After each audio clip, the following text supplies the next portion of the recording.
സുജിത്തിലേക്ക് പോവുകയാണ്. സുജിത്ത്, ഇപ്പോൾ വരുന്ന നടപടിയിൽ എന്താണ് സുജിത്തിന് പ്രതികരിക്കാനുള്ളത്? സുജിത്ത്, നമ്മുടെ ആവശ്യം എന്ന് പറയുന്നത് ഡിപ്പാർട്ട്മെന്റ് പിരിച്ചുവിടണം എന്തായാലും നമ്മുടെ ആവശ്യം. അതില് ഒട്ടും തൃപ്തനല്ല ഞാൻ.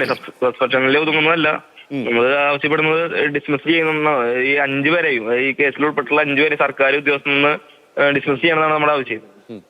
അതായത് മാതൃകാപരമായ ഒരു ശിക്ഷാ നടപടിയിലേക്ക് എത്തിയിട്ടില്ല ഇപ്പോഴും. അതെ അതെ, ഇല്ല, എത്തിയിട്ടില്ല. ഇപ്പോൾ ഈ വരുന്ന സസ്പെൻഷൻ ഒരു കാരണവശാലും നീതീകരിക്കാൻ കഴിയില്ല. അല്ല, കഴിയില്ല. ഈ CCTV സോഷ്യൽ മീഡിയയിലൊക്കെ ഇങ്ങനെ കാണുന്നതിന്, പൊതുജനത്തിന് മുന്നിൽ കാണുന്നത് തന്നെ ഒരു ചെറിയൊരു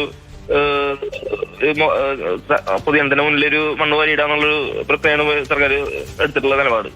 അതായത് സാധാരണ സുജിത്ത് ഇത്തരം സംഭവങ്ങളിൽ ചില നടപടിക്രമങ്ങൾ എന്നൊക്കെ പറയാറുണ്ട്. നടപടിക്രമങ്ങളുടെ ഭാഗമാണ് ഞങ്ങൾ ആദ്യം സസ്പെൻഷൻ, അതിന് പിന്നാലെ വരുന്ന വകുപ്പ് തല നടപടി, അങ്ങനെയൊക്കെയാണ് പറയാറുള്ളത്. പക്ഷേ ഇത് നേരത്തെ ചെയ്യണമായിരുന്നു. കാരണം വെച്ചാൽ ഇതിന് ക്രിമിനൽ പ്രൊസീജിയേഴ്സ് അടക്കം കോടതി നിൽക്കുന്ന ഒരു കേസിൽ സർക്കാരിന് അടിയന്തരമായി ചെയ്യാന്ന് വെച്ചാൽ അവരെ സർവീസിൽ നിന്നും പിരിച്ചുവിടുക എന്നുള്ളതാണ്. അപ്പോൾ ഇതൊരു പുകമറയാണോ? പുകമറയാണോ? തീർച്ചയായിട്ടും പുകമറ സൃഷ്ടിക്കുകയാണ് സർക്കാർ. അതെ, തീർച്ചയായിട്ടും. അതായത് ഈ കേരളം കണ്ട ഈ ദൃശ്യങ്ങൾ സഹിതമുണ്ട്, നമ്മുടെ മനസാക്ഷിക്ക് മുന്നിൽ നിൽക്കുകയാണ്. സുജിത്തിനെ തല്ലിച്ചതച്ച ആ ദൃശ്യങ്ങൾ മാതൃഭൂമി ന്യൂസ് പുറത്തേക്ക് വിട്ട സംഭവമുണ്ട്. അപ്പോൾ ഇനി എന്താണ് സുജിത്ത് പ്രതീക്ഷിക്കുന്നത്? ഉടൻ ഡിസ്മിസ് ചെയ്യാത്ത പക്ഷം നമ്മൾ സമരപരിപാടികളായിട്ട് മുന്നോട്ട് പോകാനാണ് നമ്മുടെ തീരുമാനം. നിയമപരമായിട്ട് മുന്നോട്ട് പോകാനാണ് നമ്മുടെ തീരുമാനം. എങ്ങനെയുള്ള സമര പരിപാടിയാണ് ആലോചിക്കുന്നത്? അത് നമ്മുടെ പാർട്ടി ആലോചിച്ച് കൈകാര്യം ചെയ്യുന്നതാണ്.